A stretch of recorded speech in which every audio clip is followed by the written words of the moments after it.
Hey everyone, it's Friday and we are back with our DIY subscription buckets after a long hiatus. Today we have a really awesome combination of pastel colors that kind of give a soft serve ice cream feel. Lots of fun spring favorites in here. And today I'm going to be designing it in a 6-inch wide by about 6-inch high pot. It's the Bona pot from Accent Decor, just to repeat those like softer colors in the actual pot.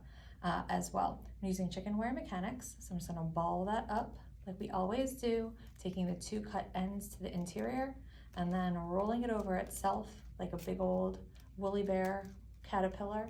So you have this sort of burrito, and then I'm going to press it down into our vase. Whoops, kind of snapped there. There we go.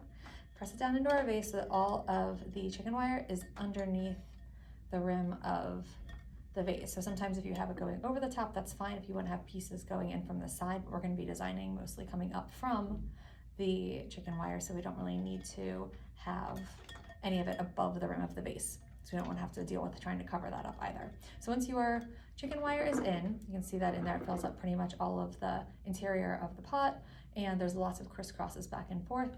Then we're going to add our foundational flowers, which we have today. We have a white hydrangea, and we're going to trim that white hydrangea.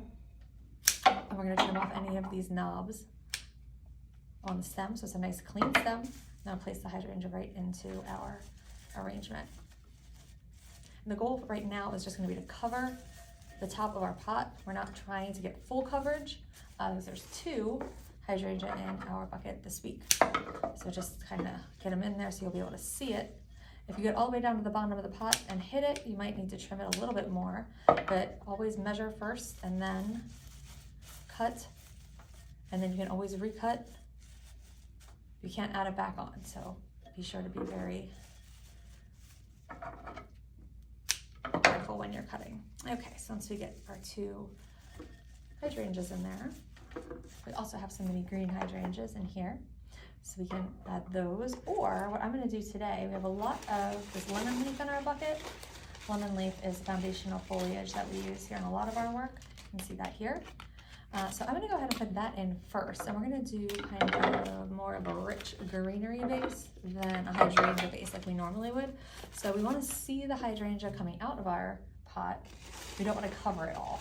Like sometimes we'll take the hydrangea and we'll place it really deep into the arrangement, or we'll use it in place of the chicken wire and just tie it together.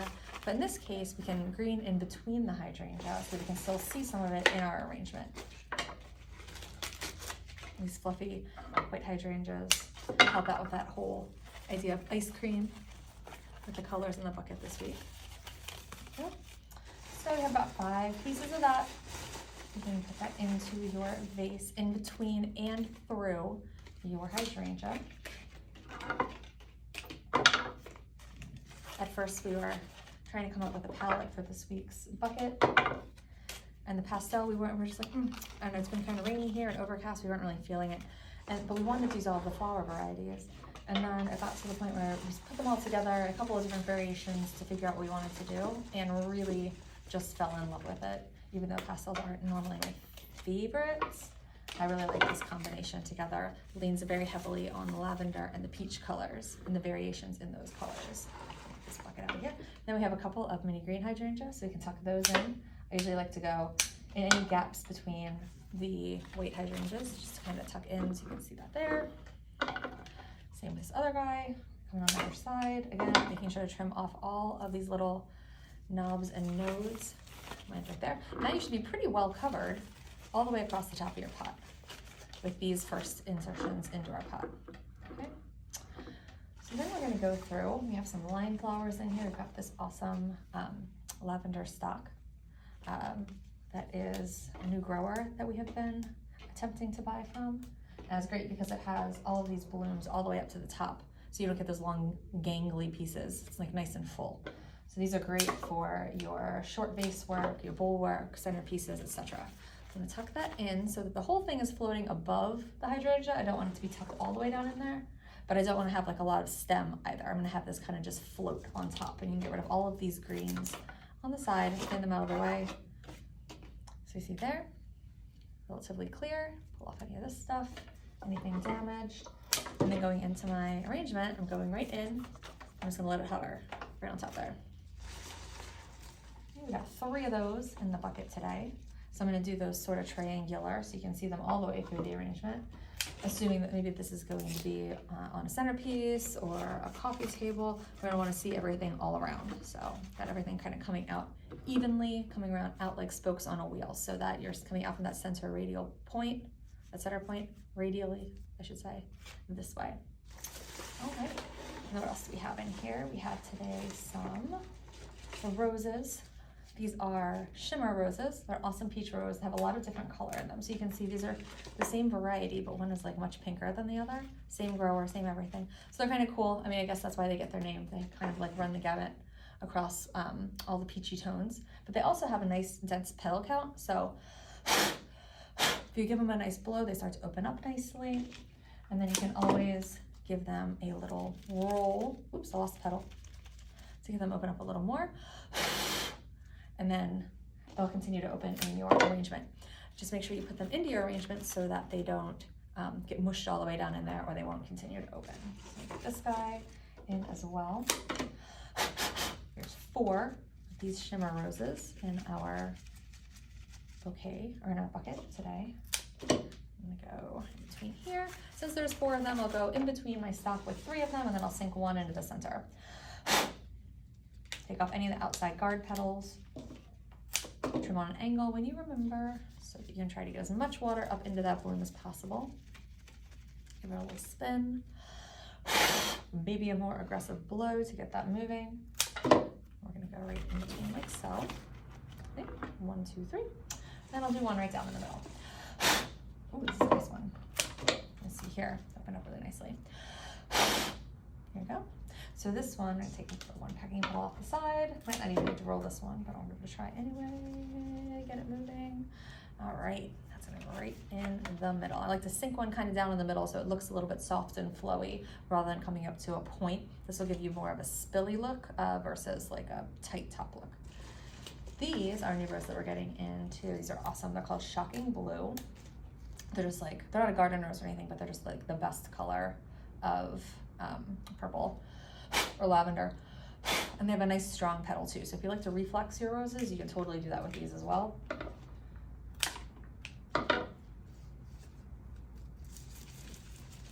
Roll, get them rolling, and I'm gonna go right on top in between my original 3, kind of like next to my stock blooms.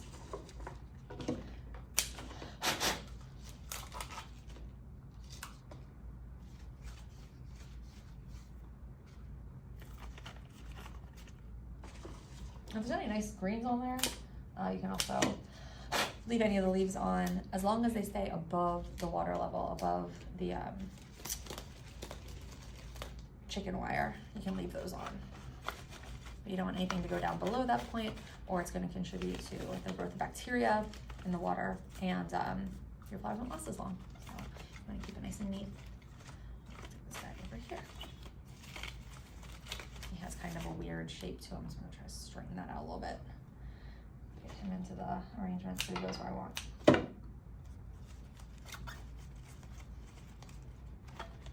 Okay, a little better. There we go. All right, don't like anybody touching. All right, and then we have in our arrangement some astilbe. See, it's soft and fluffy. I like to use the foliage from the astilbe when it's on there, if you can. These guys are pretty clean, so I'm just gonna use them as is, as a stem, and they can come out from your arrangement again. So to get that nice like spread, that spilly feeling with your arrangement, there's 3 of those in here. And then we have 3 of these awesome parrot tulips. And these I do like to leave a little bit of the foliage on, just so you get that look in the arrangement. I feel like when you strip them all off, they look kind of weird and naked. So I'll just scoot these guys in. So.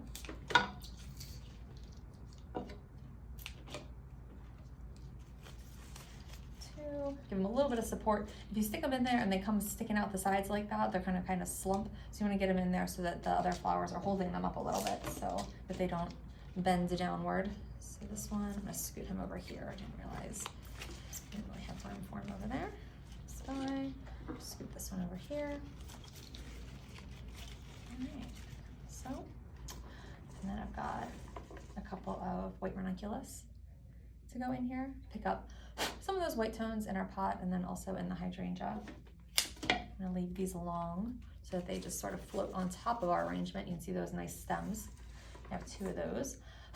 Sometimes I'll give a little blow on those too, just to make sure that they are opening. Pick any of the not so pretty petals off if there are any in the background, and then you can tuck those into your arrangement as well.